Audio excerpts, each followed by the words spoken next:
about ready to get going? Check, check, check. We're good. All right. Wow, it's like school. It all went quiet.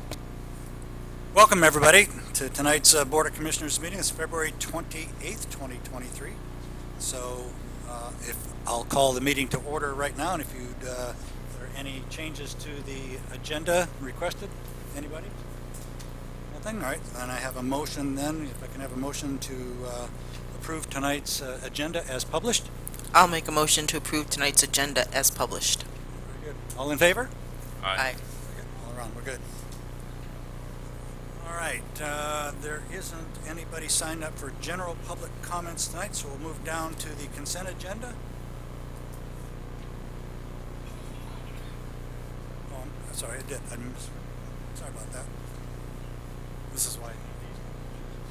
All right, so I did miss. Instead of the general public comments, I forgot to say the ceremonial opening. So if you please stand and join us for the Pledge of Allegiance and remain standing for a brief moment of silence.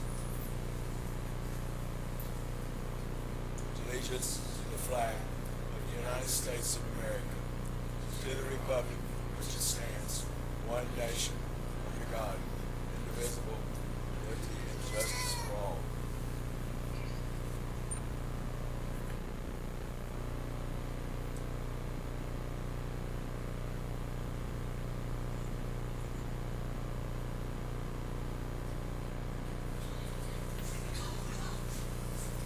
Got used to the other way. I think I want to go back to that. All right, so I'll restate that there are no general public comments tonight. So we're dropping down to the consent agenda, and if I could have a motion to approve tonight's consent agenda as published. Motion to approve the consent agenda as published. All in favor? Aye. We're in. Okay. So we're going to get quickly to the recognition. So first one up, Chief Collins. Where are you? There you are, back there. Welcome again. Full dress tonight. I like it. Try to class it up a little bit.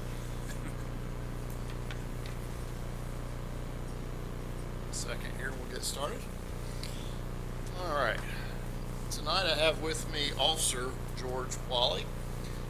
He is a law enforcement professional who served over 20 years with the New York City Police Department, beginning his career as a police officer in 1993 and progressing to detective in 2006.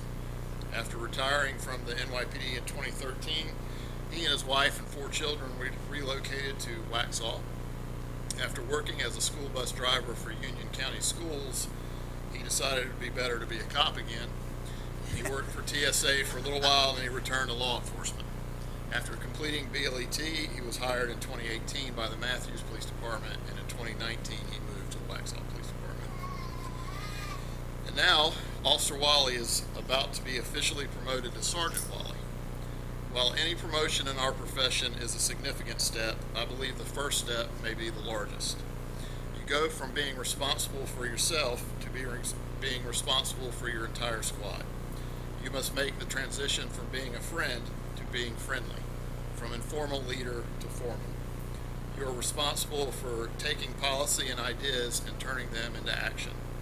Part teacher, part counselor, part boss, part coworker, but always ensuring that you set the example.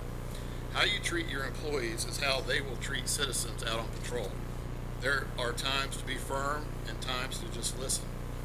Times to hold people accountable, and times to just help people. Sergeant Wally, each day your squad can be better or worse than the day before, but never just the same. It's now your job to ensure that each day is better. Mrs. Wally, you may now pin your husband, Sergeant.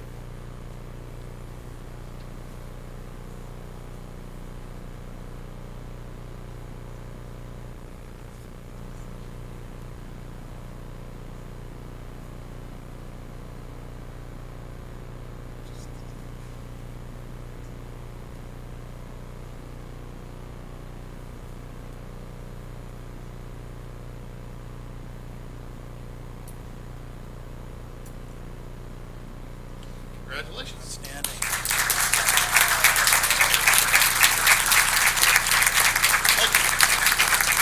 well deserved. And Sergeant, I want to know if the nickname is changing at the coffee shop as well, so. Congratulations. It's good to have you there. All right, recognition of Waxhaw's Main Street program receiving state and national accreditations. Ashley Knoll, Town Director, welcome. Thank you. So I'm Ashley Knoll. I'm the Downtown Director for the Town of Waxhaw. I'm coming today with some really good news. So I've been talking for the past couple of months about our accreditation process. So this is a yearly process that we do with the state and with the national Main Street groups.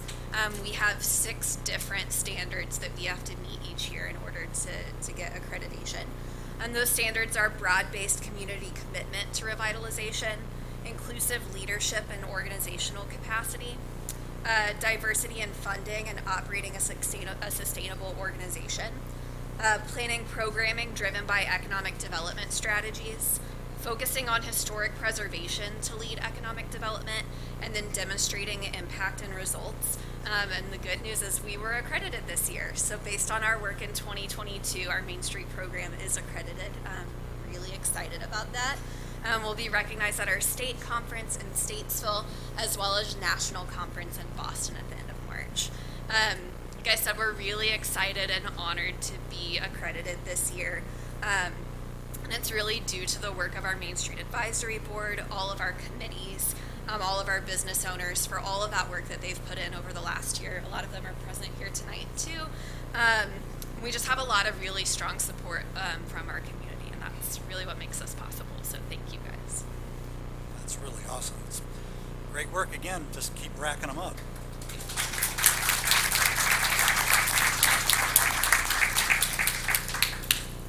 All right, do I see Mr. Matt Hubert up there? Matt, it's your turn at the podium.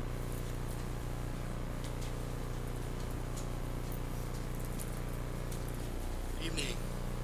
I'm pleased to introduce our newest promotion for Orion as our assistant town engineer. Orion started 4 years ago with us from the public sector, had a steep learning curve in what it really means coming from private to public, I'm sorry. He started as a staff engineer, has moved on to design services engineer, and finally we're at this point to assistant town engineer. I'm happy to have him stand beside me and help us to undertake all the work we have ahead of us, and I do expect that he'll be here for a good long time. Yeah, welcome. Congratulations. Please. Thank you very much. I really appreciate the opportunity to advance my career and to become a leader, growing leader in this growing town. I'm humbled, and I really do appreciate this opportunity. Yeah, that's great. Well deserved. Okay, next up we have Dan. Where's Dan is? Dan back here today? There he is. Dan is our Chief Building Inspector. He's got recognition, and I'll let him take it from here. Thank you, Mayor. Hello, everyone. Tonight we want to recognize John Deere, Building Inspector, who's earned his Level 3 building certification. John's been with the town for 8.5 years. I've been fortunate enough to work with him all 8.5 years. This is John's 9th certification in a series of certifications. Wow. Wow, congratulations. It's nice to have a growing and developing experienced team that really does help us a lot. Appreciate that. All right, presentations. I'm going to actually turn the baton over a little bit to Miss Dina on this next one. So come on up.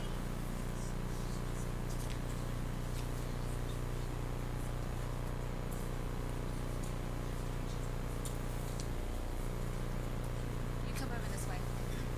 I think the camera can get from both sides. Come on over.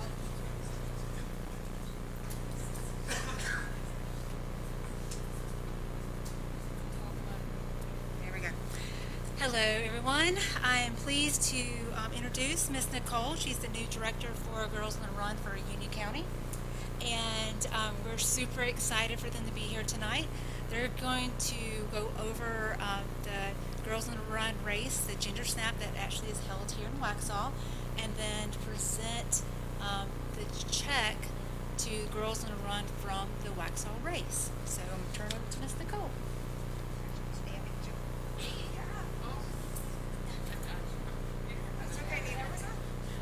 Get up close. My life story. Yeah. So Nicole was able to help me out on the course this year, so that's how I met Bonnie's rising star. So today was Bonnie's last day with Girls on the Run Union County. She's officially retired. So Bonnie and I have put on the Ginger Snap 5K for the past 10 years. I was the race director. I'm now solely a sponsor. So I say, I feel like I'm getting tugged back in, but so every year the town is gracious enough and gives us the facilities and support to put this race on, and 100% of the proceeds of the race goes back into Girls on the Run of Union County. And what that does is create the scholarship money for the underprivileged kids that want to participate in the program, so that they get to participate with no cost at all. And if you're not familiar with what Girls on the Run does, everybody says it's a running program. It is not a running program. It's a curriculum-based program that teaches girls how to be their best version of themselves.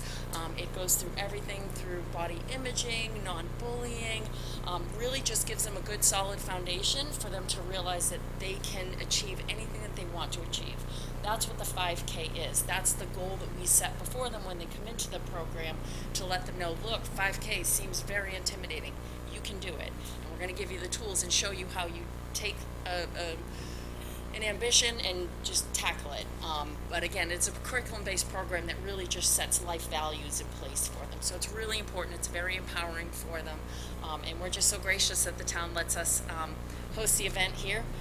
And we'd like to give Girls on the Run some money so we can help some more girls. That's awesome. It's quite the accomplishment in the cold weather, too. So it looks, so it looks like this year $20,271 is going to go back into scholarship funds for Union County. So thank you for helping us, the community. Thank you. You're That's very, excellent. very gracious to let us.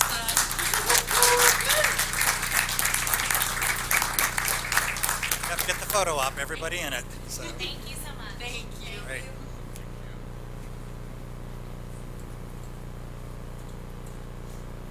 All right, next up we're going to go into our public hearing, so I need a motion to open the public hearing tonight.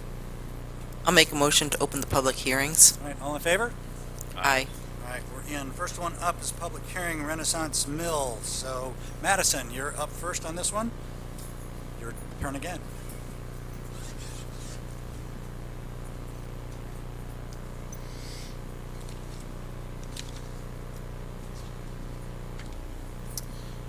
Good evening, everyone.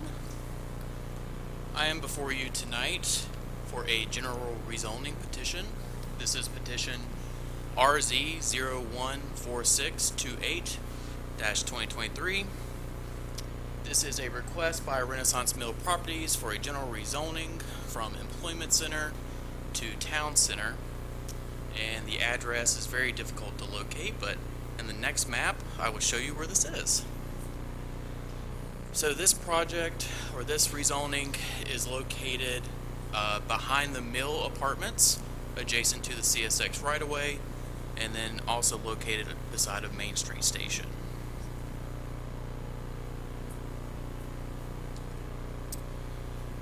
The properties to the north are all single-family residential, zone neighborhood center, and R4, along with the CSX right-of-way. To the east is the existing Main Street subdivision, zoned neighborhood center. To the south are TC or town center commercial uses, which include a gas station and a church. And to the west are existing TC commercial uses, which is the automobile repair shop and then the Mill Apartments. So our future land use map, created in 2021, calls this area Employment Center. And so these areas provide and encourage development of economic and employment opportunities along current and future transportation routes. The 2016 Comprehensive Plan designates this area as G4 Downtown Mixed Use. And so this designation applies to Waxhaw's historic commercial core and other downtown sites intended for a mixture of retail and service uses, plus supporting residential uses, and a pedestrian-oriented setting that reinforces Waxhaw's unique historic character. So Town Center. Town Center zoning allows for the development of larger scale mixed-use buildings that accommodate retail, services, offices, light manufacturing, as well as upper story apartments. Town Center is intended to encourage an active urban core that provides employment, access to daily needs, and then a type of housing as well, while maintaining the dynamic, walkable small town feel. So the differences. So employment center zoning allows for larger scale businesses such as office parks, high-tech industrial campuses, warehousing, and other economic opportunities. So specific uses include hospitals, general office, and professional services, distribution centers, and prototype design and development type uses. The design standards in the employment center are very minimal, as to promote an easier climate for establishing these employment centers in the town. Design standards provide minimal requirements for entryways, windows, materials, and surfaces. Now, the town center zoning allows for that more dense urban style development located on the periphery of our Main Street zoning district. So specific uses in this zoning district include arts, company and studio, art galleries, beer and wine shops, pet stores, and then the upper story residential. And so the real big difference here is the architecture in this zoning district is much more strict. So it is intended to complement the design and scale of our historic downtown.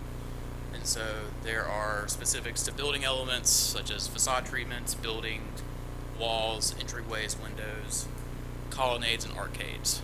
And so in another comparison, the employment center design standards is about a page and a half. Town center design standards are about 11 and a half pages.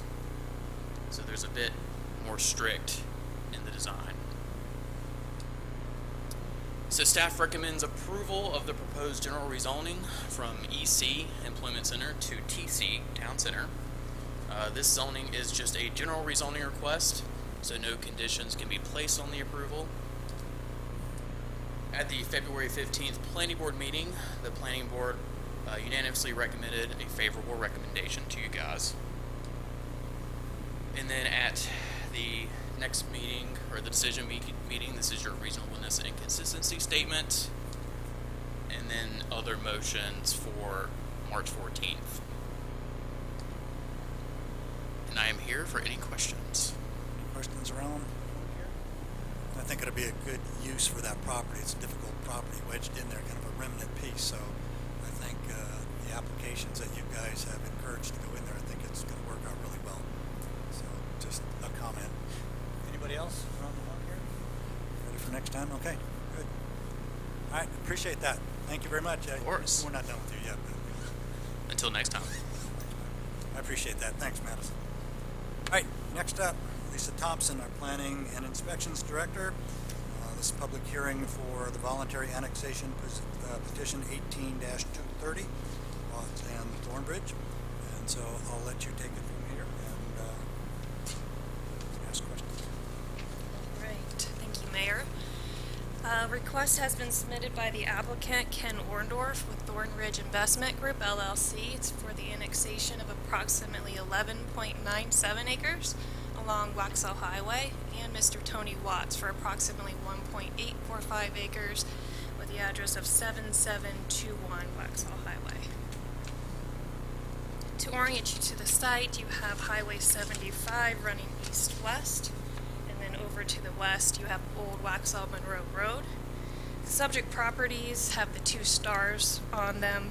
Mr. Watts' property is the 1.8 acres to the north, and then the Thornridge is the larger property, the 11.97 acres. The property between those 2 properties was annexed and rezoned back in January as part of the Yarbrough Village rezoning.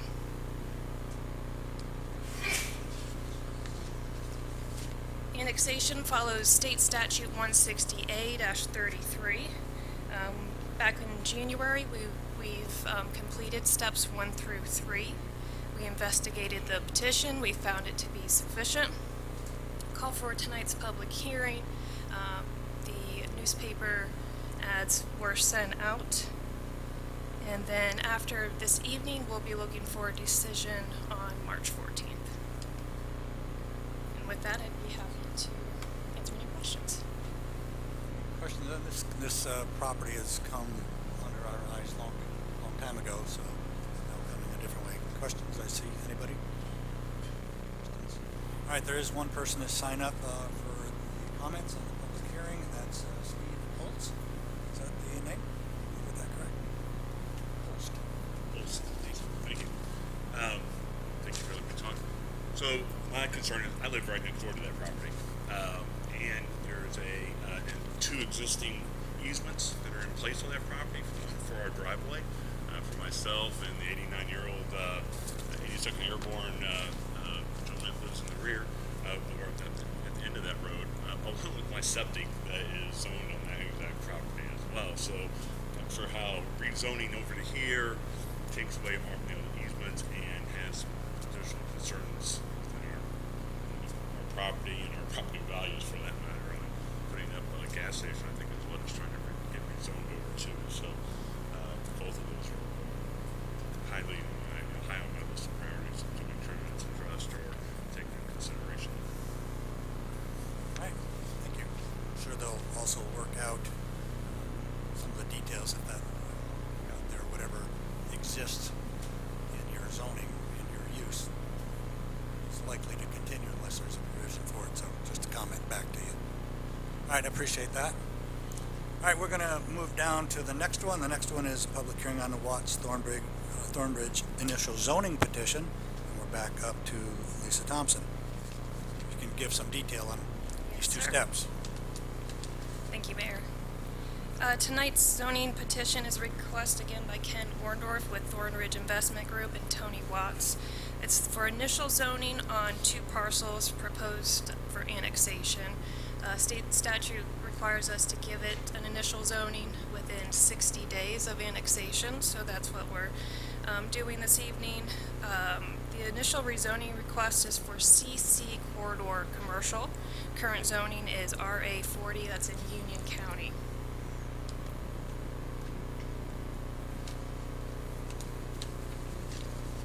Again, you have the 2 properties with the arrows. We've already oriented you to the site, so we'll go ahead and jump into the land uses. To the north, you have RA 40. To the east is RA 40, along with the Pittenger tract, which is in purple, that's Employment Center. To the south is RA 40 and then Employment Center. And then to the west, you have Neighborhood Center and R4. Whenever we're placing zoning on a specific property, we always want to review our land use plan.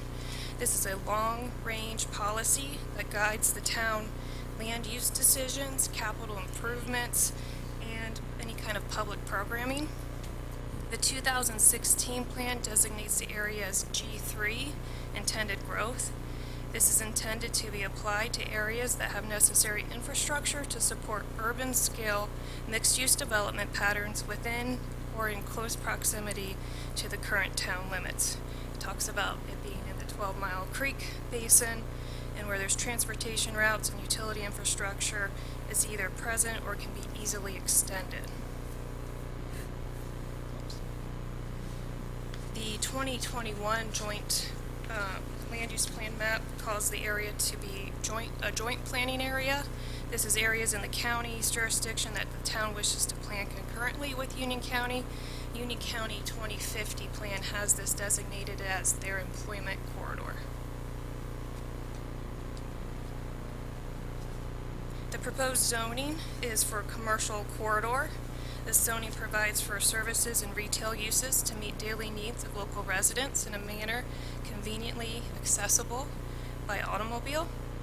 Planning staff believes that this is a good fit with the neighborhood center parcel to the west, along with the employment center to the east, and this property being a possible junction for that northeast parkway to align with 75. With with any rezoning, we are required to adopt a reasonable and consistency statement, which is provided in your packet for review. The planning board did review the project in February and unanimously recommended approval. I'd be happy to answer any questions. All right, any questions on this one? Going forward? All right. Thank you, Lisa. Appreciate that again. All right, next one up is public hearing on Prescott Village rezoning petition, RZ 014639-2023. And I guess you get to stay up there and talk to us again. So, Thank you. thank you. All right. This is a rezoning request by the applicant Brian Long. It should be Wide Waters with the Wide Waters Group.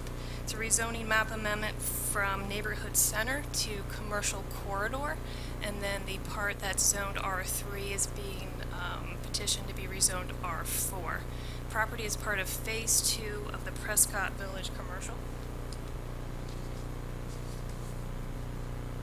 To orient you to the site, you have NC 16 running north-south, Prescott Glen Parkway with the current signal, and then Pine Oak Road both running east-west.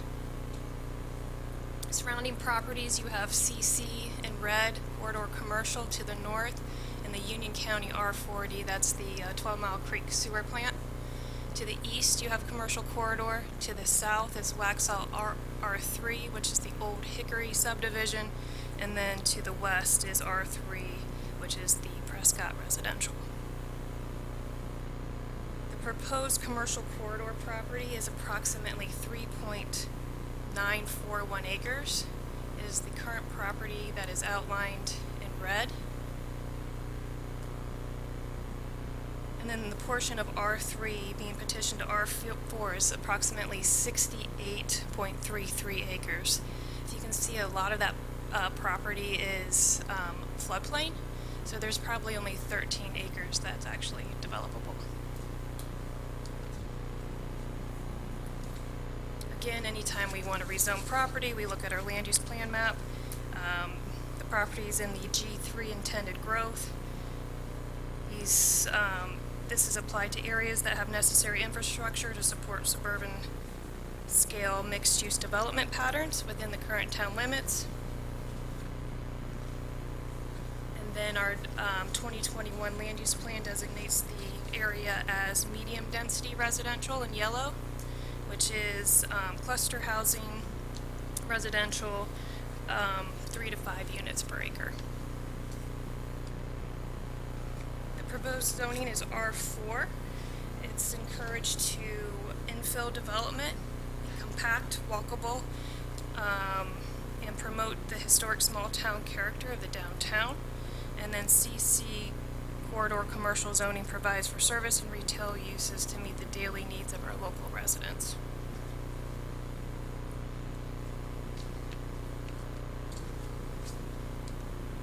Again, with any rezoning, we are required to adopt a reasonable and consistency statement. The planning board did hear this petition at their February meeting. They had a good conversation about swapping the NC, which allows up to 8 units per acre, which would be a total of 31 units. From that R3 to R4 would only be an additional 13 residential units. So they were happy to see that swap and then more commercial growth. I'd be happy to answer any questions. Infamous Prescott Village, years and years and years. Any comments, questions? Tracy? Questions. So, changing from neighborhood center to commercial, add some additional uses of that area. Things that we've seen in recent properties like across the street here, auto body shops, storage facilities, things like that. So when I think back to when this property was originally developed, first of all, if anybody doesn't know, 20 years ago, my kids were sledding down the hill there. That's what the Waxhaw natives did. But then it was supposed to be a English village, and then went bankrupt, and the bank took it over, and it switched switching again. And so one thing I'd like to point out, you know, as it's a hearing for zoning, that it doesn't matter what the plan is right now, that it could change based on the zoning.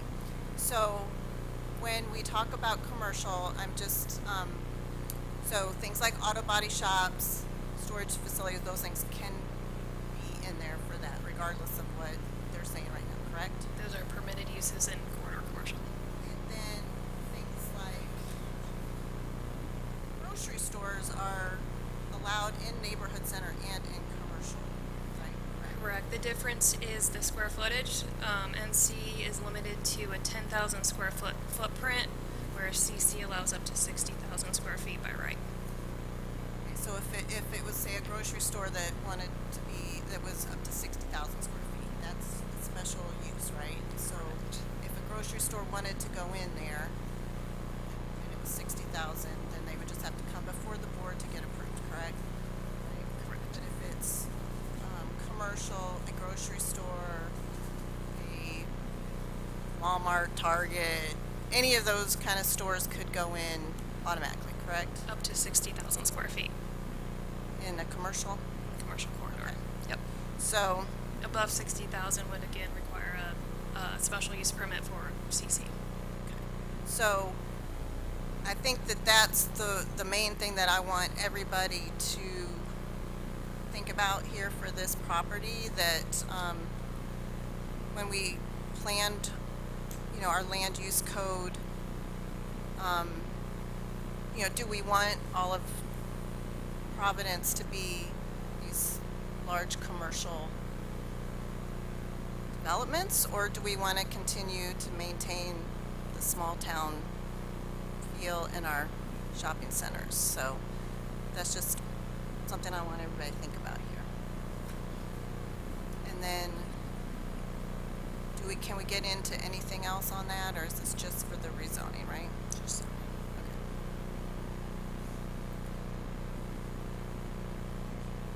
Okay.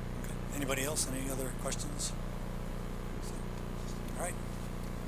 There is one person signed up to speak on this also, Mary Lou Baker. If you could come up to the microphone.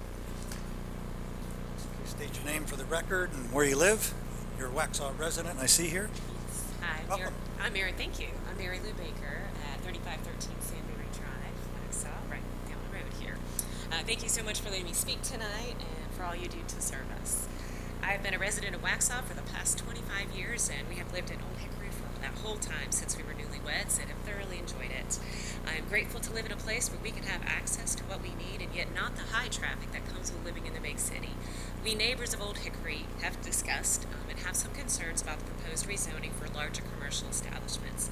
We're concerned that this may increase the traffic on Providence Road and make it even harder than it already is for us to get out and make a left onto Providence Road. We're concerned that the increased traffic from customers and delivery trucks and that the fact that the road may not be able to support all of that increased traffic.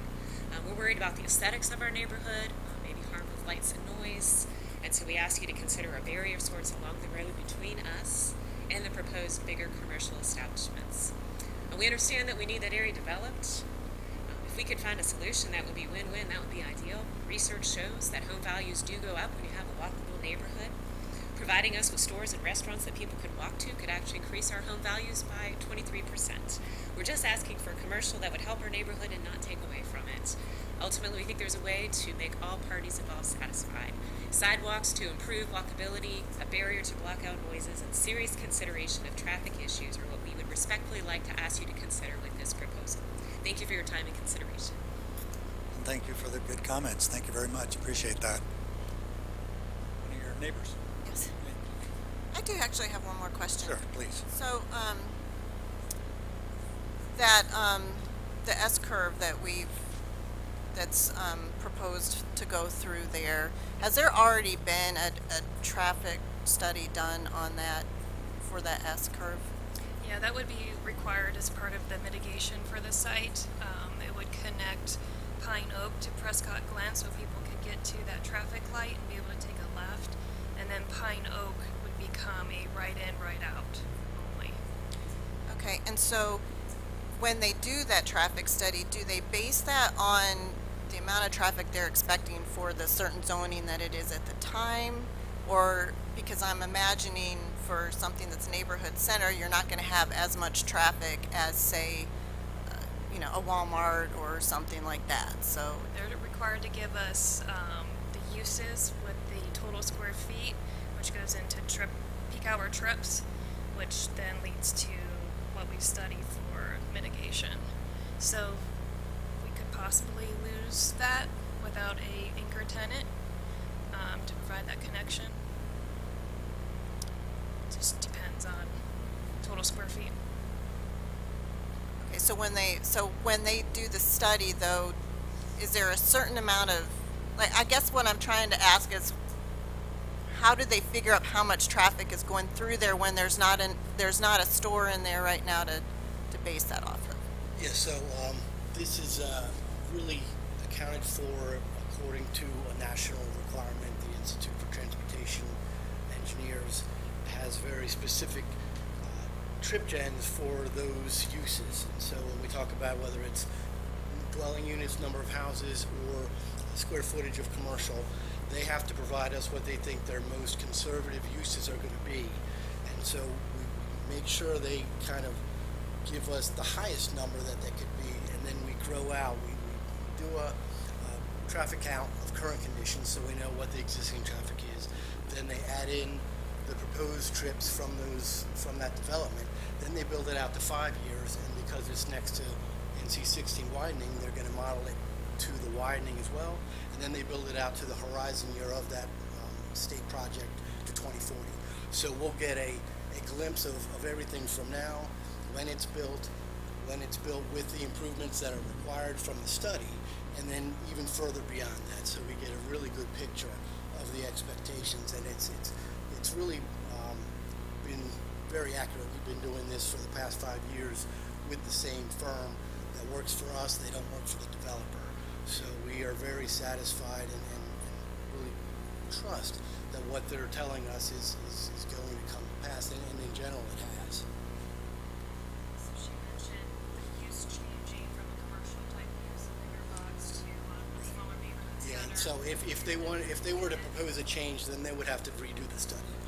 That's why we tell them, hey, pick something that you know is going to be the highest generating use, because you can go lower and it's no big deal. You don't have to go back to the drawing board. But if you change that use, then it's going to require another study. So so it's accurate to the actual project on the ground, and it's not subject to change, and then all of a sudden there's a surprise. Because what I'm seeing is, so that S-curve is going to take the traffic that's normally going up Pine Oak, which, so you're basically your Millbridge that's back there, the back part of Millbridge, Prescott, and then probably cars from across, people that are on the south side of the tracks, maybe to bypass going through town, coming up to Providence. So and with the housing that we're going to be putting in, that's going to increase the traffic. So then when I think about all this traffic going through a shopping center, I could maybe see the smaller retail being able to handle that, but if you have a large commercial box, big box store or something with the constant traffic coming in and out of there, and then you've got all this traffic coming through a shopping center, that's where my concern is. So Yeah, so we'll go out for signalized intersections. We'll go out at least a mile from that site, and one, we distribute all the trips that are already on site and then would come for those uses, and based on what's already here on the way, or is this something new and people are going to want to come from a different direction to get to it. That's part of the analysis as well. Commissioner Simpson. Would it be possible maybe for the next meeting to bring back, and I know it's better to visualize what Commissioner Wesolek was talking about, and I know we've seen conceptual plans of this S-curve to maybe help understand the traffic flow with the proposed zone changes, or what we've already seen proposed for traffic mitigation, right, for that parcel. Sure. And I mean, I can Because- provide you the scoping document that shows everything that's. Well, I'm just looking more for a map where we have the S-curve as well as how that ties into the potential roundabout at Pine Oak and Waxhaw Marvin Road. Because I know we've looked at that corridor and we've looked at the end of Pine Oak where it intersects with 16. And I know that that's where we're talking about traffic and trip generation potentially with this rezoning. If we have just a visual to see what we already have in the plans, that's kind of in the works, if you will, for what we're working to mitigate that. And then it sounded like if we rezoned it and it was a bigger store per se or more square feet, they would have more traffic mitigation to do in addition to maybe what this current zoning would be. So if it was commercial corridor and it was a bigger square footage store there or something that was going to go in there, they would have to contribute more to the traffic mitigation than current zoning. Is that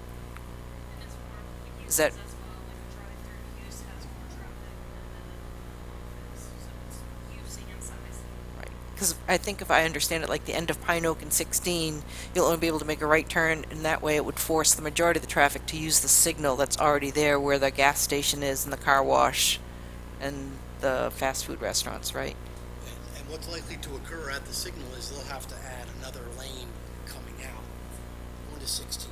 So all that traffic that we know is going to now.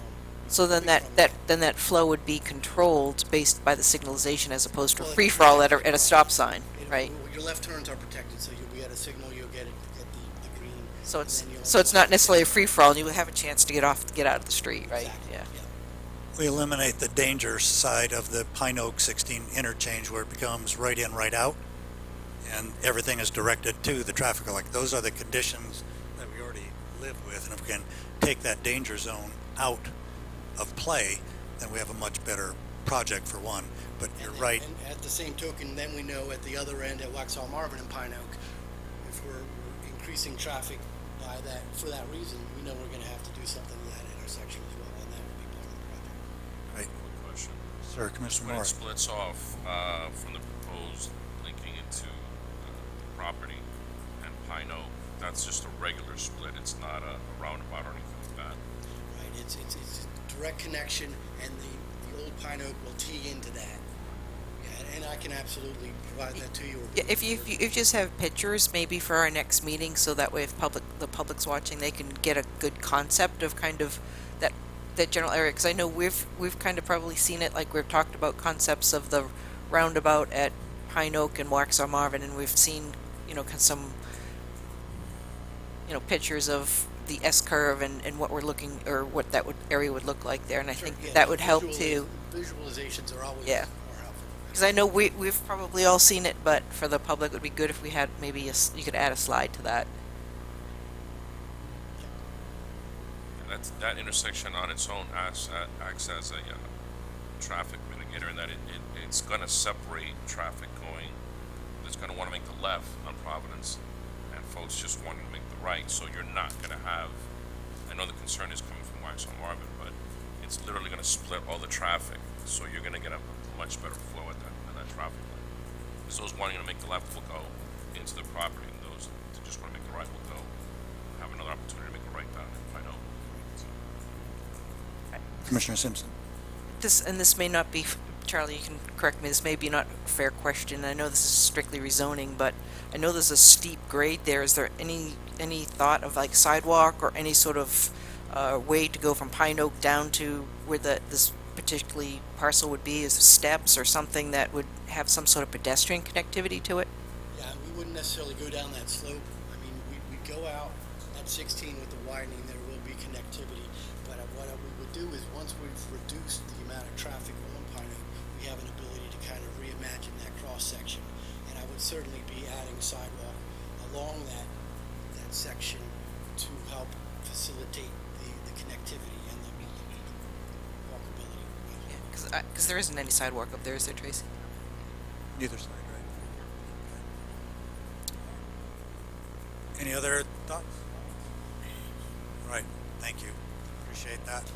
Look forward to having that thing come kind of get off our books one way, shape, or form, so that's great. All right, that's the end of the public hearing, so I'm going to ask for a motion to close the public hearing. I'll make a motion to close the public hearing. All right, all in favor? Aye. All right, outstanding. So we're going to go down to skip old business, no new business, but we have closed session item tonight. So if I can have a motion to go into closed session, and that will also include to invite the town clerk and the town engineer. I'll make a motion to go into closed session. And town attorney. Didn't want to leave you out, Charlie. Sorry about that. The town manager, commissioners, everybody at the table. Okay, very good. All right, so that motion is up. You want to, everybody clear on it? Everybody's invited. All right, all in favor? Aye. Aye. All right, we're in. All right, we'll be right back after this short session.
right, we are all back, so can I have a motion to come out of the closed session? Close the closed session. And to come out of closed session. All in favor? Aye. Aye. All right, we're around. All right, town leadership reports. We'll start with town manager. Thank you, Mayor. Just one thing to report on this evening, and that is the progress of our TAP project, which is moving along very well, and it looks really good. South Church Street, if you haven't driven by there at the intersection of NC 75, that's got all new concrete curb, and your first 2 decorative light poles that'll be built throughout downtown. So go check that out. All that's left there is just the mill and asphalt overlay. That's scheduled for later this week, but there is some rain due. If the rain does that in, that'll probably be put off until about a week or 2 so when they do the same mill and pave over on Price Street, which is where they're at right now. But they'll continue to work on those residual pieces to this project, and then eventually in the coming weeks they'll converge onto East North Main Street to do the main event, I guess you could say, of that project, and spend the remainder of the time obviously in that block building that pedestrian plaza. So that's all I have this evening. Oh, very good. Thank you. Thank you, Jeff. Appreciate that. Chief, back up. Welcome back. Again. Well, as always, it's been a busy month in the PD. We currently have not 1 but 2 promotion processes going on for the rank of sergeant and lieutenant. These will wrap up this week with written tests on Wednesday and then oral boards on Thursday. And it's from these lists that our next Waxhaw Police Department leaders will be chosen. I'm sure you've seen online that we're ramping up our recruiting efforts for our current vacancies as well as our projected allocations for the next fiscal year. Just last week we had a pre-production meeting with Jenny and a videographer about recruiting video, and we're currently picking dates and different things that we're going to do to make this the best video we can, and hopefully better than the fire department's was, which won the award. So we'll see. I also want to beat Monroe PD, who just pushed one out themselves. Also, we're currently moving away from kind of past recruiting efforts that were in spits and spurts, and more towards a model of constant recruiting. We know what our 4-year average attrition rate is here at the PD, and it's 3.75 per year if you're interested. So we need to have a couple of people in the pipeline constantly. If we know at least 3 people are going to leave per year, it just doesn't make sense to start recruiting when they're out the door. And certainly we'll do it smartly so we don't end up with 3 people over, but I don't predict that will ever happen in this day and age of recruiting issues. We always need to be on the search for hiring the best people we can for the town of Waxhaw and training them to be the best officers. Officers are working on several traffic enforcement complaints, including one in Millbridge concerning stop sign violations. Considering the first 2 days of directed patrol, officers stopped 22 violations. It is definitely a valid complaint on the stop sign there. And we've actually got a lot of postings on Facebook and stuff from residents saying, hey, the police are down here, thank goodness, that kind of thing. So, we're not just out there enforcing things, though. We're looking at the congestion issues along Highway 16, which lead to and are made worse by the fact that almost all of our high accident locations are along Highway 16. One thing we're going to look at, and we've still got some studying to do, but I'll probably bring it up in my next briefing, is looking at driver perception. How long is it actually taking to go from city or town limits to town limits driving down 75 and 16? As Mayor, you mentioned, everybody's going that way in the morning and coming back. Preliminary information that we have is not as bad as you would think. It's about 13 minutes to head north in the morning and about 20 minutes to get completely through the town. It just feels longer. And I get it. A couple afternoons I jog down 16 to Main Street and back, and I will actually see cars in line, and they'll go forward, then I'll pass them again, and they'll go forward and I'll pass them again. So it is frustrating, don't get me wrong, but I think people have this hope and belief that they can drive through the town in 7 minutes, and it's just not going to happen. Not with the traffic that we face every day. I do want to mention our 2 school resource officers as well, Kevin Gasser and Vic Matavalo. This past month, they attended the North Carolina Special Olympics Conference, where they were recognized for placing 24th out of all agencies in the state for raising funds last year for the Special Olympics. The really neat thing about that is the top 25 are on the t-shirt in the back. So this next year, when they're out there selling you all t-shirts and everyone else, you'll see Waxhaw there on the back of the shirt, which is really great. Upcoming, we have the start of our next Citizens Police Academy next Monday, and we also have a blood mobile here at the PD on March 9th. If anybody's interested, come on out and we can squeeze you in, and that's open to the public as well. That is it that I have, unless there's any questions. Do we know what the sign up looks like for the police academy thing? I believe it was Citizens Academy? 22. That's good. That's Sergeant stronger. Womack was checking today just to make sure that no one had any last minute conflicts, and he has 1 or 2 on standby just in case, but it looks like 22 starting on Monday. We seem to be getting a lot more participation from our residents, both in the 101 and this one, so I think that's great. The more we we've can mess. expanded it a little, but it really gets into us conflicts with different things we want to do if the group gets much bigger than that. We don't want to extend it any longer. We're going to be running it every Monday until mid-May, except for Easter Mondays. It's awesome. Forward to it. Thank you. Any questions for the chief? Comments? Thoughts are on? All right. Thanks, chief. Appreciate that. Lisa, back up. Thank you, Mayor. 2 quick updates. I wanted to remind you all tomorrow about the Historic Preservation Workshop. It's March 1st, tomorrow, 10:30 a.m. It's at the Waxhaw Women's Club. Brett Sturm from the State Historic Preservation Office will be here to chat about alternative materials for our downtown. This program is sponsored by the Waxhaw Historic Preservation Commission and Downtown Waxhaw committees. We'll be going out to lunch after, so I would like to invite you all to come and join us. And the other update is Union County is updating their critical intersection analysis. I believe I said on the original analysis 6, 7, 8 years ago when I was in Marvin. This is the 3rd go around.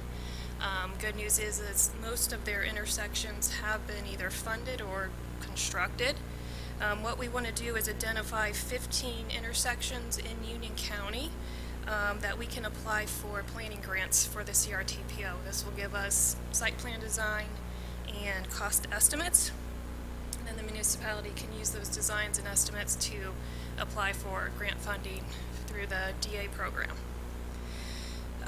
We have had our kickoff meeting. We are currently collecting data. We have some old counts on a lot of our roadways, so I think we've went ahead and did our own counts on Gray Byram and Pine Oak to get those updated. We will send out the list of intersections out to the public, get their feedback in April or May. We'll continue to prioritize and then hopefully present the information to you guys later this summer and then apply for those planning funds this fall. I'd be happy to answer any questions about that. Good progress. Step at a time. Keep building, keep building, keep building. You know, build the team. Any comments, questions for Lisa? Lisa, thank you very much. All right, we'll drop down for the good of the group. Anybody have any comments for tonight? Jason, you want to speak up? I do. I have something to go over with everybody here. Something that's been brought to my attention that's kind of really touched me in the town. The reality is there are folks who live within our town limits who are less fortunate than a lot of us. And when I say less fortunate, they have trouble getting food. They have trouble reaching the places around our community where they can get food. And as crazy as it sounds, it exists, and it exists a lot closer than what all of us might think. There is something that has been brought to my attention as I've been educating myself more about this shortcoming in the town, that we actually don't have anything documented that defines a food pantry.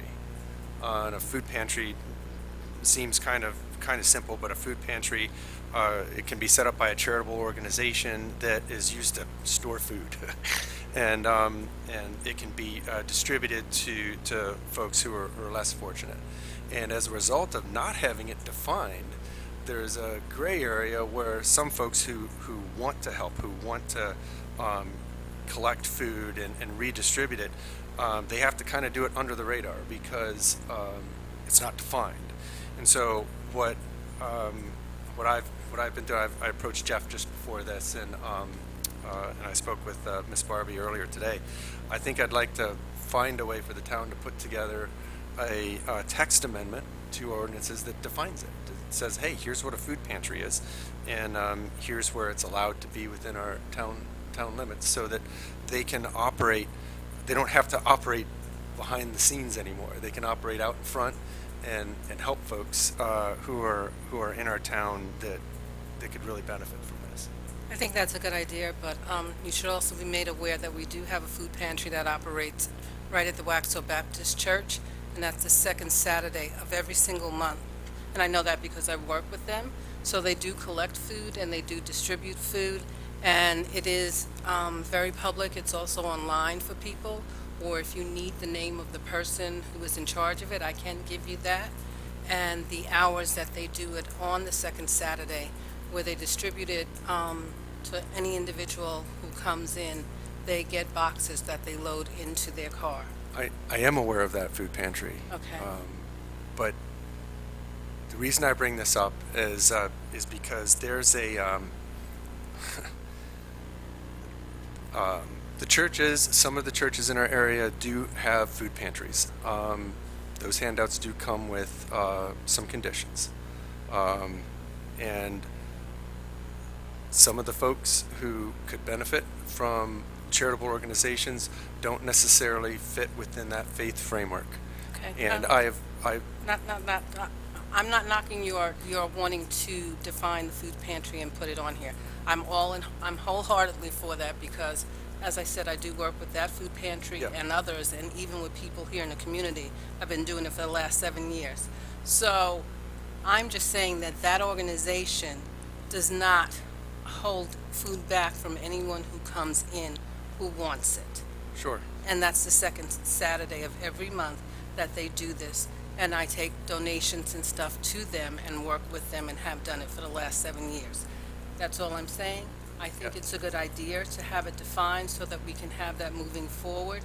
And I also think that if people will come forward to the town, even with Ms. Dina, she knows that if they come forward and speak to Ms. Jones or make it known that they are in need or they do have a need, that we do make sure that we get things to them and distribute it to those families in those homes. Right, so I think step one is to get it defined and allow these other charitable organizations to also participate, because there are many families within our area who can benefit from it. And if something as simple as a text amendment is holding them back, well, gosh, let's fix that. If I could ask, Lisa, do we have any restrictions on that use in the town? She doesn't hear you. Lisa, sorry. Do we have any restrictions on that use in town? I can't think of what would be a restriction. It would be allowed as an ancillary use of a primary use, so the church, it would be allowed as... There's no restrictions. For a food pantry as part of another organization. It has to be part of another organization within the town. Right. It needs to be defined because there have been historical issues where, because it isn't defined, it creates challenges. So food pantry by itself as a primary use could not open up in town. Okay. All right. That's what you could do the text amendment on, is you could make it primary use in the permitted use of I think it's a great suggestion. Yes. To move on, if we have that hole, let's close it. Yep. Appreciate that. It's a good cause. All right. Thank you, Jason. Yeah, appreciate that. Anybody else comments for the good of the group? All right, so I'm going to look for a motion then to adjourn. Motion to adjourn. All in favor? Aye. Say goodnight, Mary Ellen.